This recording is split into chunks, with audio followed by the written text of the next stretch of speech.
बातें करते हम खेतों की और उसके रखवाली की। हम बीजों की बातें करते उत्तम जल संसाधन की। हम तकनीकी बातें करते फसलों के उत्पादन की। हर किसान का सपना सच हो जीवन सुखद बनाने को। गाँव-गाँव के हर आंगन का प्यारा सा ये दर्शन। कृषि दर्शन, कृषि दर्शन, कृषि दर्शन, कृषि दर्शन, कृषि दर्शन, कृषि दर्शन, कृषि दर्शन, कृषि दर्शन। नमस्कार, जोहार। आप सभी का स्वागत है हमारे कार्यक्रम कृषि दर्शन में। हमारे किसान भाई बहन बहुत ही मेहनती होते हैं। मेहनत से मिट्टी को सींच करके उसे उपजाऊ बनाते हैं, तभी तो हमारे घर तक हम अनाज पहुंच पाता है और हमें अन्न मिल पाता है। इसीलिए हम अपने कार्यक्रम में कृषि दर्शन में अपने किसान भाई बहनों की हर वो मदद करने की कोशिश करते हैं जिससे उनकी खेती किसानी बेहतर भी हो सके और थोड़ी आसान भी हो सके। तो चलिए कार्यक्रम की शुरुआत करते हैं। सबसे पहले देख लेते हैं कृषि समाचार में क्या है खास।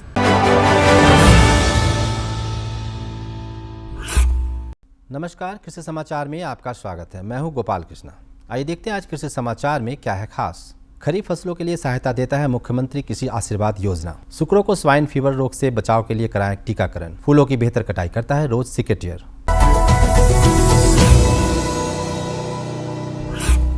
राज्य के किसानों के लिए चलाई जा रही लाभकारी योजनाओं में एक है मुख्यमंत्री कृषि आशीर्वाद योजना। इस योजना के अंतर्गत राज्य के छोटे और सीमांत किसानों को खरीफ फसलों के लिए सहायता मुहैया कराई जाती है। इस योजना के तहत वैसे किसान जिनके पास कम से कम 5 एकड़ कृषि योग्य भूमि हो, वैसे किसानों को प्रति एकड़ 5,000 रुपया सहायता राशि दी जाएगी। ये राशि सीधे किसानों के खाते भेजे जाते हैं। इस योजना का लाभ केवल खरीफ फसलों के लिए ही देने का प्रावधान है। सुकरों में प्रमुख तौर से स्वाइन फीवर रोग लगते हैं। सुकरों को तेज बुखार, खाना कम कर देना इत्यादि इस रोग के लक्षण हैं और ये रोग संक्रमण होता है और तेजी से फैलता है। इन रोगों से ग्रसित हो जाने पर पशुओं का इलाज कठिन हो जाता है और उसे बचा पाना मुश्किल हो जाता है। ये रोग सुकरों में ना लगे, इसके लिए पशु चिकित्सक से सहायता उचित समय पर स्वाइन फीवर का टीका अवश्य लगवाएं। खरीफ में मक्का हमारे यहाँ किसान मुख्य रूप से लगाते हैं। मक्का के बेहतर पैदावार के लिए उन्नत किस्मों का चयन किसान भाइयों को करना चाहिए। कृषि विशेषज्ञों द्वारा अनुशंसित झारखंड के लिए मक्का के उन्नत प्रभेद हैं श्वान, बिरसा विकास मक्का 2। यदि हाइब्रिड प्रभेद लगाना चाहे तो कंचन और HQPM2 और 5 नामक प्रभेद लगा सकते हैं। श्वान, बिरसा विकास मक्का 2 ये खरीफ मक्का के उन्नत प्रभेदों में अच्छे माने जाते हैं। वही हाइब्रिड प्रभेद है कंचन, HQPM2 और 5। 1 हेक्टेयर भूमि के लिए 20 किलोग्राम बीज प्राप्त होता है। यह प्रभेद लगभग 80 से 100 दिनों में तैयार हो जाते हैं। इन्हें लगाकर किसान प्रति हेक्टेयर लगभग 45 से 80 क्विंटल तक मक्का की उपज पा सकते हैं।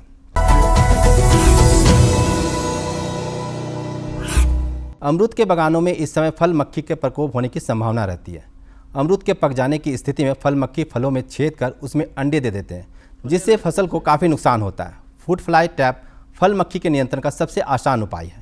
यदि मक्खी का प्रकोप ज़्यादा हो तो 2 मिलीलीटर मेलाथियान दवा प्रति लीटर पानी में घोलकर 7 दिन के अंतराल पर 3 बार छिड़काव करने से अमरूद की फसल से मक्खी का नियंत्रण आसानी से हो जाता है। फूलों की कटाई करनी हो या पौधे के डंठलों की छटाई करनी हो, इन कामों के लिए बेहतर उपकरण है रोज सिकेटियर। आइए जानते हैं इस उपकरण में क्या है खूबियाँ। ये है रोज सिकेटियर। पौधों और फूलों की बेहतर कटिंग के लिए इसका इस्तेमाल होता है। इस उपकरण में तेज एक जंग रोधी एक ब्लेड लगा होता है जो फूलों एवं पौधों के डंठलों को आसानी से काटता है। सबसे खास बात इस उपकरण की यह है कि पौधे के काटे गए हिस्से उसी में फंसे रहते हैं, जिसे आप उचित स्थान पर फेंक सकते हैं। और अब एक नज़र राज्य के कुछ प्रमुख शहरों के मौसम के मिजाज पर। आज राज्य के कुछ प्रमुख शहरों के तापमान इस प्रकार दर्ज किए गए। रांची अधिकतम 36 डिग्री सेल्सियस और न्यूनतम 18 डिग्री सेल्सियस। देवघर अधिकतम 36 डिग्री सेल्सियस और न्यूनतम 22 डिग्री सेल्सियस। जमशेदपुर अधिकतम 39 डिग्री सेल्सियस और न्यूनतम 24 डिग्री सेल्सियस। मेदिनीनगर अधिकतम 38 डिग्री सेल्सियस और न्यूनतम 21 डिग्री सेल्सियस। धनबाद अधिकतम 37 डिग्री सेल्सियस और न्यूनतम 22 डिग्री सेल्सियस। और अब मंडी भाव में अनाजों के वर्तमान भाव जानने के लिए चलते हैं हमारे सहयोगियों के पास। धन्यवाद गोपाल। दर्शकों, पुनः आपका स्वागत है कृषि उत्पादन बाजार समिति पंडरा में। अब हम देखेंगे कि मंडी भाव में आज क्या है खास। अगर हम बात करें आलू की, तो आलू रहा न्यूनतम 1000 से लेकर 1200 रुपये तक। प्याज 1100 से लेकर 1200 तक। वहीं रहा चीनी का भाव 3900 से लेकर 4100 रुपये। अब देखते हैं मसूर में क्या उतार चढ़ाव है। मसूर का भाव रहा न्यूनतम 6750 और अधिकतम 7250 रुपये। ये रहा आज का मंडी भाव। अब हम चलते हैं सीधे स्टूडियो गोपाल के पास। धन्यवाद अनुश्री। कृषि समाचार में आज इतना ही। कोरोना संक्रमण पूरी तरह से समाप्त हो, इसलिए कोरोना का टीका अवश्य लें। साथ ही दोनों डोज लेने के बाद टीके का बूस्टर डोज भी लेना जरूरी है। संक्रमण से बचते हुए कृषि कार्य करें ताकि कोरोना बीमारी जल्द से जल्द पूरी तरह समाप्त हो सके। अगले अंक में फिर मुलाकात होगी कुछ ताज़ा तरीन खबरों के साथ। तब तक के लिए दीजिए इजाज़त। नमस्कार, जोहार। तो किसान भाई बहन, कृषि समाचार में आपने देखा तकनीक के बारे में, उपकरण के बारे में, साथ ही मौसम का हाल भी जाना और कृषि से संबंधित कुछ नई बातें भी आपको जानने को मिली। अब समय हो चला है एक छोटे से विराम का। विराम के बाद हम जल्द आते हैं। अन्नदाता किसानों की खुशहाली और उनकी आय में बढ़ोतरी के लिए भारत सरकार लगातार प्रयासरत है। माननीय प्रधानमंत्री श्री नरेंद्र मोदी जी के दूरदर्शी नेतृत्व में पिछले 7 वर्षों में खेती को आधुनिक और किसानों को आत्मनिर्भर बनाने के लिए कई निर्णय लिए गए हैं। छोटा किसान बने देश की शान, ये हमारा सपना है। देश के 80% से ज्यादा किसान ऐसे हैं जिनके पास 2 हेक्टेयर से भी कम जमीन है। अब देश में इन्हीं छोटे किसानों को ध्यान में रखते हुए कृषि सुधार किए जा रहे हैं, निर्णय लिए जा रहे हैं। प्रधानमंत्री किसान सम्मान निधि योजना की शुरुआत 24 फरवरी 2019 को माननीय प्रधानमंत्री श्री नरेंद्र मोदी जी के द्वारा की गई थी। पीएम किसान योजना का पूरा खर्च भारत सरकार वहन करती है। इसके तहत लाभार्थी किसानों को हर साल 6000 रुपए की सम्मान राशि 2000 रुपए की 3 समान किस्तों में सीधे उनके बैंक खातों में हस्तांतरित की जाती है। अब तक 11 करोड़ से भी अधिक लाभार्थी किसानों के बैंक खातों में 1,58,000 करोड़ रुपए से अधिक की राशि सीधे ट्रांसफर की जा चुकी है। किस्तों की जानकारी किसानों को एसएमएस के माध्यम से दी जाती है। இப்போ நேரா நாங்க வந்து பேங்க்குக்கு ஆக்சுவல் போகும்போது அந்த பணத்தை நாங்க வித்ரா பண்ணிட்டு வந்து நாங்க விவசாயம் பண்ணிக்கிறோம்। इस मदद से बुआई के पहले अब किसानों को बीज, खाद, कीटनाशक और कृषि संबंधी अन्य जरूरतों के लिए साहूकारों के आगे हाथ नहीं फैलाना पड़ता। અને એના લીધે મારે કોઈ જોડે કે સગા સંબંધી કે મિત્રો જોડે મારે ઉછીના પૈસા લેવાની જરૂર પડતી નથી અને એનાથી હું સારી એવી खेती કરી શકું છું। इस योजना से मिले लाभ तथा आवेदन की स्थिति देखने के लिए पीएम किसान पोर्टल लॉन्च किया गया है। इस पोर्टल के माध्यम से पात्र किसान अपना पंजीकरण स्वयं करने के साथ साथ अब तक मिले लाभ और अपने आवेदन की स्थिति फार्मर्स कॉर्नर से देख सकते हैं। इस योजना का लाभ पात्र किसानों को ही मिल सके, इसके लिए इस प्रक्रिया को फूल प्रूफ बनाते हुए इसे आधार और इनकम टैक्स वेरिफिकेशन के साथ साथ फिजिकल वेरिफिकेशन से भी जोड़ा गया है। इसके अलावा किसानों की सुविधाओं और जानकारी के लिए पीएम किसान मोबाइल ऐप भी विकसित किया गया है। पीएम किसान सम्मान निधि योजना का लाभ देश के सभी राज्यों और केंद्र शासित प्रदेशों के किसानों को मिल रहा है। इसे हासिल करके हमारा किसान सबल और आत्मनिर्भर हो रहा है।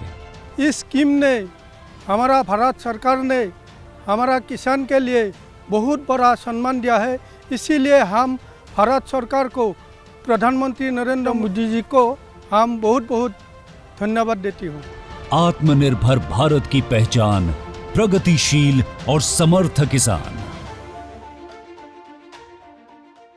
विराम के बाद आप सभी किसान भाई बहनों का स्वागत है। हमारे बहुत ऐसे किसान भाई बहन हैं जो मक्का की खेती करते हैं।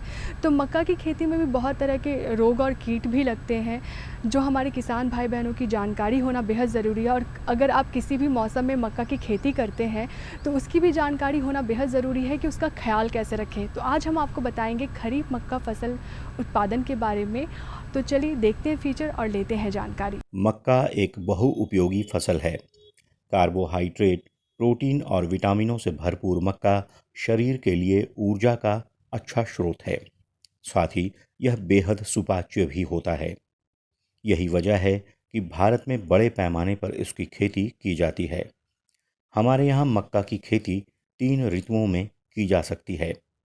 खरीफ जून से जुलाई, रबी अक्टूबर से नवंबर एवं जायद फसल फरवरी से मार्च तक ली जाती है। आज हम आ पहुँचे हैं कोडरमा जिला के कृषि विज्ञान केंद्र में और हमारे साथ यहाँ के वैज्ञानिक डॉक्टर मनीष कुमार जी हैं। आइए उनसे हम जानते हैं गर्मा मक्का फसल उत्पादन की जानकारी के बारे में। सर, आपका हमारे कार्यक्रम में बहुत बहुत स्वागत है। किसान भाइयों को मेरा नमस्कार। अगर हम गर्मा मक्का की बात करते हैं तो झारखंड में किसान जो है गर्मा मक्का की खेती काफ़ी प्रचुर मात्रा में करते हैं, तो किस तरीके से खेती करें? लगाने का सबसे पहले उपयुक्त समय क्या है? इसका जो लगाने का उपयुक्त समय है मार्च अप्रैल में लगाना सबसे उचित होता है, जिससे जो है, और ये जानते हैं कि जो मक्का है वो हमारे राज्य और हमारे देश का तीसरा सबसे प्रमुख फसल है और इसका उत्पादन जो फसलों के अपेक्षा काफ़ी अच्छा होता है और कम पानी में लिया जा सकता है। इसलिए यह हम कह सकते हैं किसान भाइयों को कि झारखंड में जो है मक्का का खेती करना बहुत ज़रूरी है और कम पैसे में किसान अच्छा मुनाफा कमा सकते हैं। जहाँ तक खरीफ मक्के की बात है तो यह समय मक्का की बुआई के लिए खेतों को तैयार करने का उचित समय है।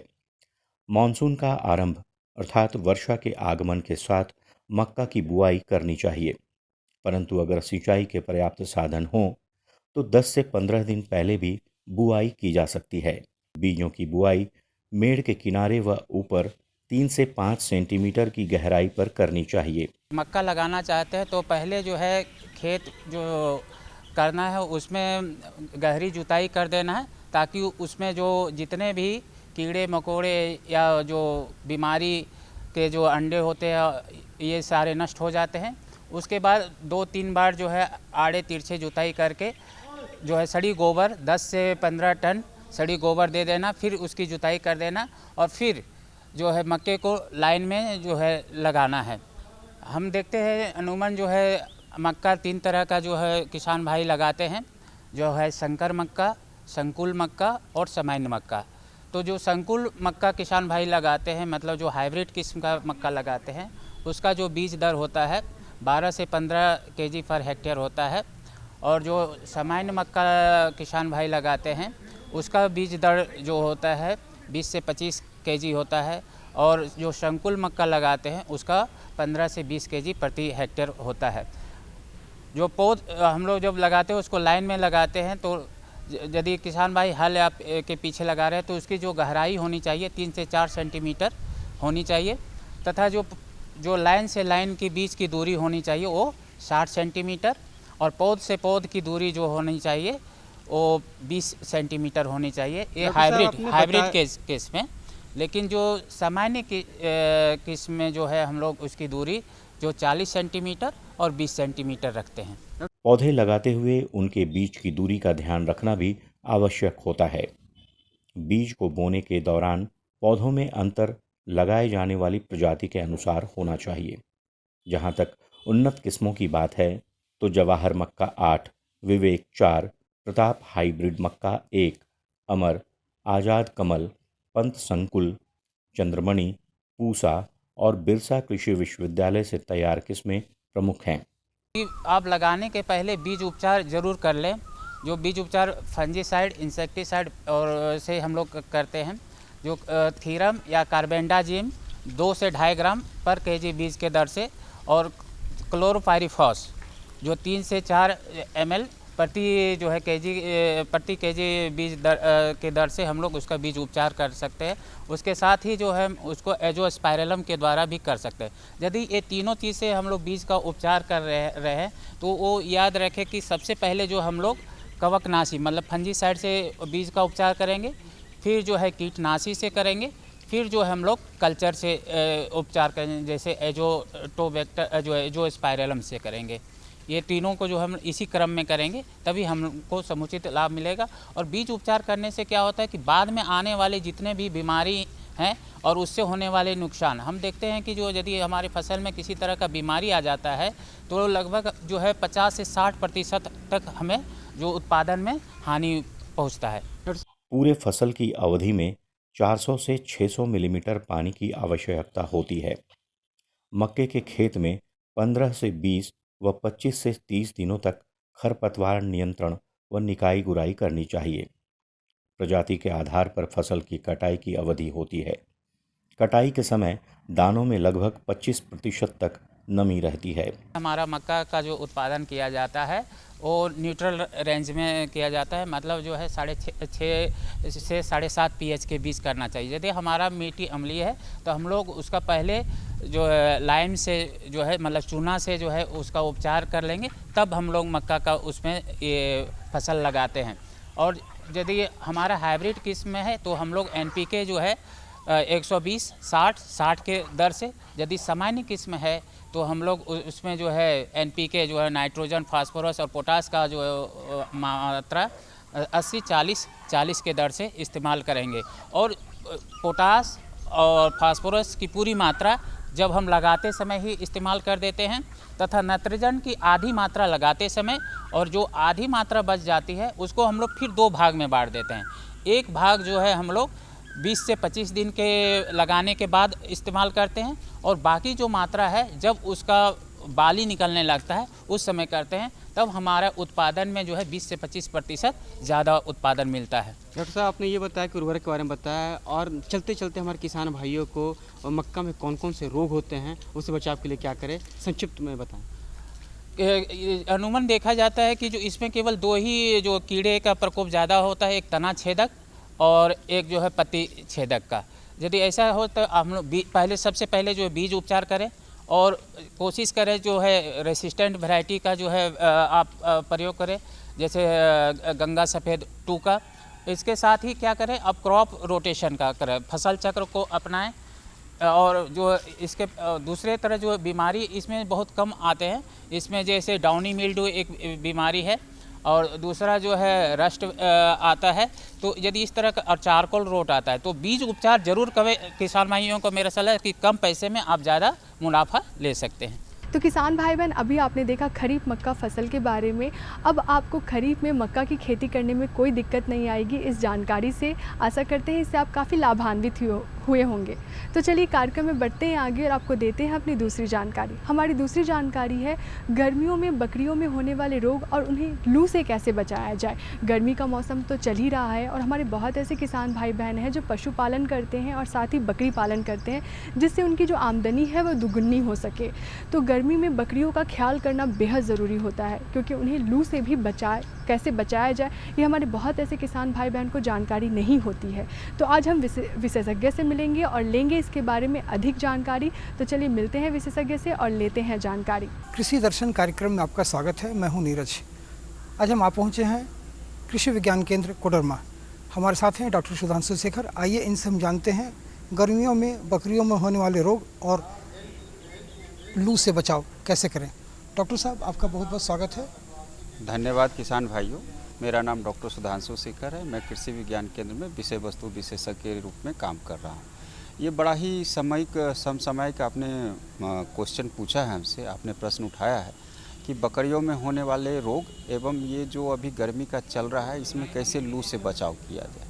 तो सर्वप्रथम हम बताना चाहेंगे कि ये जो अभी वातावरण का तापमान दिनों दिन बढ़ रहा है, अभी करीब 40 डिग्री सेंटीग्रेड के आसपास तापमान है, तो ऐसे परिस्थिति में जो हमारी बकरियां हैं उससे प्रभावित होती है। जो तापमान उसके लिए सबसे अच्छा रहता है बकरियों के लिए 20 से 30 डिग्री सेंटीग्रेड अगर आपका वातावरण का टेम्परेचर रहेगा तो बकरी का जो है बहुत ही अच्छा रखरखाव के लिए अच्छा माना जाता है। उसको हम लोग कंफर्टेबल जोन कहते हैं कि बकरियां उसमें काफ़ी कंफर्ट रूप से अच्छा खाना पीना खाती हैं। लेकिन जैसे जैसे ही तापमान में बढ़ोतरी होती है बकरियां खाना पीना कम कर देती हैं और बकरियों में विभिन्न तरह के रोग होने की समस्या हो जाती है। जैसा कि आप देख रहे हैं कि एकाएक तापमान बढ़ रहा है और 40 के करीब आपका तापमान बढ़ गया है, ऐसी परिस्थितियों में बकरियों में लू होने की संभावना काफ़ी बढ़ जाती है। तो लू होने में क्या होता है कि बकरियां को जो है बहुत तेज़ सांस होने लगता है। बकरियां का टेम्परेचर जो है, जैसे बकरियां का टेम्परेचर नॉर्मल होता है 103 डिग्री फ़ारेनहाइट, वो जो है 160 डिग्री फ़ारेनहाइट तक पहुंच जाता है। इसका परिणाम क्या होता है कि बकरियां जो है गिर जाती हैं और खाना पीना बंद कर देती हैं और वो उस कभी कभी बकरियां की मौत हो जाती थी। इससे बचाव के लिए हमें कुछ जो है हमें उसके रखरखाव पे ध्यान देना चाहिए। तो रखरखाव पे ध्यान देने के लिए हमें सर्वप्रथम जो है ऐसे जगह का आवास बनाना चाहिए जहाँ छायादार हो, और हमें जो है ऐसा व्यवस्था करना चाहिए जहाँ जो है वातावरण में पानी हवा जो है और हवा जो है उसका प्रवेश काफ़ी अच्छा हो, और समय समय पर उसको हम लोग स्वच्छ जल मुहैया कराएंगे। और सबसे जो बहुत ज़रूरी चीज़ है कि हम बकरियां को चरने के लिए भेजते हैं, तो चरने के लिए हम जो है उसको जो है 5 से 8 बजे तक ही चराएं सुबह में, और शाम में जो है 5 से लेके 6 बजे तक ही चराएं। जो दोपहर का समय है उस समय को हम लोग चराने में उपयोग ना करें, क्योंकि उस समय टेम्परेचर काफ़ी बढ़ जाता है और बकरियां में लू का प्रकोप बढ़ने की संभावना बहुत ज़्यादा हो जाती है। अगर आपके बकरियों में लू का लक्षण इस तरह दिखे, जैसा कि हम बताए हैं कि बकरियां को सांस लेने में कठिनाई होती है, बकरियां का टेम्परेचर बढ़ जाता है और बकरियां डिप्रेस हो जाती हैं, मतलब सुस्त पड़ी रहती है, अगर ऐसा आपको लक्षण दिखे तो समझ जाइए कि आपकी बकरियां में लू का प्रकोप होता है। इसके बचाव के लिए तुरंत जो है हमें जो है बर्फ़ का व्यवस्था करना चाहिए और बर्फ़ को जो है उसके सर पर रखना चाहिए। इसके अलावा हमको स्वच्छ पानी पिलाना चाहिए, और अगर बहुत ज़्यादा टेम्परेचर हो जाए तो हमें आसपास के पशु चिकित्सक से सलाह लेना चाहिए, और इसमें जो है पशु चिकित्सक के सलाह के अनुसार हम लोग उसका उपचार करते हैं। किसान भाइयों से हमारा यही गुजारिश है कि बकरियों को तब तक हवादार स्थान पर रखें, उसको धोते रहें, अगर बर्फ़ उपलब्ध ना हो तो उसको धोते रहें, जिससे उसका जान बचाया जा सकता है। बकरियों के आवास कैसे होने चाहिए? देखिए, बहुत अच्छा सवाल है कि बकरियों का आवास जो है अभी खास करके गर्मियों के मौसम में ऐसा होना चाहिए कि वो हवादार हो, हवा का प्रवेश उसमें काफ़ी अच्छा हो, वो ऐसे जगह पे हो जहाँ छाया का ज़्यादा व्यवस्था हो, बकरियों को वहाँ स्वच्छ जल का प्रबंधन हो। आवास में हम लोग ऐसा व्यवस्था करते हैं कि बकरियों को जो है बम्बू प्लेटफॉर्म, मतलब बांस के प्लेटफॉर्म पर अगर हम बकरियों को रखते हैं तो क्या होता है, उसका मल मूत्र जो है बकरियों के संपर्क में कम आता है, और बकरियां का साफ़ सफाई पे जो खर्च होता है वो भी कम हो जाता है, और बकरियां जो है बहुत सारा परजीवी रोग से जो है इसे अगर बम्बू प्लेटफॉर्म पर रख के हम लोग आवास व्यवस्था करते हैं तो उसको गर्मी से भी बच जाता है, और बहुत सारा जो पैरासिटिक रोग परजीवी रोग होता है उससे भी बचाव होता है। जैसे आपको हमने बताया कि लू लगने के अलावा बकरियां में बहुत सारा रोग जो है इस मौसम में हमें देखने को मिलता है। उसमें एक सबसे बहुत ज़्यादा कॉमन जो होता है अफरा नाम की बीमारी होती है। अफरा में क्या हुआ, बकरियों का पेट फूल जाता है, बकरियों के पेट के अंदर जो है बहुत ज़्यादा गैस भर जाता है और गैस जो है निकल नहीं पाता, और ये जो जैसे ही गैस भर जाता है बकरियों के पेट में तो वो बकरियों का लंग्स जो है उसको डैमेज करता है और बकरियों की मृत्यु भी हो जाती है। तो अफरा जो है इसका होने का मुख्य कारण है कि हम लोग गर्मियों में जो जूठन सामग्री देते हैं, जो सड़े हुए सामान अगर बकरियाँ खा लें तो उसमें अफरा की बीमारी बहुत ज़्यादा होने की संभावना रहता है। कभी कभी जो है दलहनी हरा चारा का भी अगर अधिक मात्रा में खा लेती है तो उस पर भी अफरा होने की संभावना हो जाती है। तो इससे बचाव के हेतु जो है हमें जो है बकरियों को स्वच्छ जो है खाना देना चाहिए, चारा जो बासी चारा जो है उसको नहीं देना चाहिए, और दाना का कम से कम प्रयोग करना चाहिए इस मौसम में। और अगर आपकी बकरियों को अफरा हो जाए, अगर अफरा एक्यूट स्टेज में है, मतलब ऐसा लग रहा है जिससे बकरियां एकदम प्रभावित हो, तुरंत मर जाएगी, तो सर्वप्रथम हमें क्या करना चाहिए, बकरियां के बाएं साइड जो पेट होता है उस पेट में, जिसको हम लोग अपने भाषा में पारालुम्बर फोसा कहते हैं, उसमें निडल से प्रिक करना चाहिए, चाहे ट्रोकर एंड कैनुला से हमको उसमें छेद कर देना चाहिए, जिससे इमीडिएट गैस का रिलीज हो जाए और बकरियों की जान बचाया जा सकता है। इसके अलावा जो हमारे पास मेडिसिन है ब्लोटासील, ब्लोटानेक्स, इसका जो है बकरी के वजन के अनुसार अगर हम प्रयोग करेंगे तो अफरा बीमारी से बचा जा सकता है। इसके अलावा जो है आजकल जो है बकरियों में डायरिया रोग का काफ़ी प्रकोप होता है। जैसे ही देखते हैं मनुष्यों में भी गर्मियों के सीज़न में डायरिया का प्रकोप हो जाता है, उसी तरह बकरियों में डायरिया का प्रकोप होना बहुत ही आम समस्या है गर्मी के समय में। तो इसमें बकरियों को पतला दस्त हो जाता है, बकरी खाना पीना कम बंद कर देता है और बकरियां का दूध भी कम हो जाता है और कभी कभी बकरियों की मृत्यु हो जाती है। जैसा कि आप जानते हैं कि इस मौसम में ई कोलाई नामक बैक्टीरिया का पॉपुलेशन की आबादी काफ़ी बढ़ जाती है और ये जो है ख़राब रख रखाव के जहाँ आप मलमूत्र रखते हैं बकरियों का, वहाँ अगर सफाई पर ध्यान नहीं देंगे तो इस रोग की संभावना बढ़ जाती है। इस रोग की संभावना कभी कभी नवजात बच्चों में भी होता है क्योंकि वो बच्चे जो हैं तुरंत जन्म लिए रहते हैं और उसमें भी ये हो जाने से बच्चे में मृत्यु दर काफ़ी ज़्यादा हो जाता है। तो इससे बचाव के हेतु जन्म के तुरंत बाद जैसा हम लोग बताते हैं कि माँ का दूध पिलाना चाहिए, तो बकरियों में भी जो माँ का पहला दूध होता है जिसको हम लोग कोलेस्ट्रम कहते हैं, तो कोलेस्ट्रम को फीडिंग कराना चाहिए। कोलेस्ट्रम जब हम पिलाएंगे तो बकरियां को जो है उससे रोग से लड़ने की क्षमता डेवलप कर जाएगी और ये डायरिया से बचाया जा सकता है। अगर बड़े पशु में बकरियों में अगर डायरिया का प्रकोप हो जाए तो हमें उसका जो है उसका मल का जांच कराना चाहिए। जांच के अनुसार हमको दवा देना चाहिए। अगर जांच की सुविधा उपलब्ध नहीं हो तो हम लोग नेवलॉन पाउडर जो है बाज़ार में होम आयुर्वेदिक दवा उपलब्ध है, उसको देने से फ़ायदा होता है। तो किसान भाई बहन, आज की हमारी दोनों जानकारियाँ आपको कैसी लगी? आशा करते हैं आज की हमारी दोनों जानकारियाँ आपको काफ़ी अच्छी लगी होंगी। अगर आपके पास भी कोई जानकारी है हमें देने के लिए या हमसे कोई जानकारी लेनी है तो आप हमें संपर्क कर सकते हैं। तो हमारा पता है कृषि दर्शन कृषि प्रकोष्ठ द्वारा केंद्र निदेशक दूरदर्शन केंद्र रातू रोड रांची। हमारा पिन संख्या है 834001। इसी के साथ मुझे शिखा स्वरूप को दीजिए इजाज़त। नमस्कार, जोहार। हम बीजों की बातें करते उत्तम जल संसाधन की, हम तकनीकी बातें करते फसलों के उत्पादन की। हर किसान का सपना सच हो जीवन सुखद बनाने को, गाँव-गाँव के हर आंगन का प्यारा सा ये दर्शन। कृषि दर्शन कृषि दर्शन कृषि दर्शन कृषि दर्शन कृषि दर्शन कृषि दर्शन कृषि दर्शन कृषि दर्शन।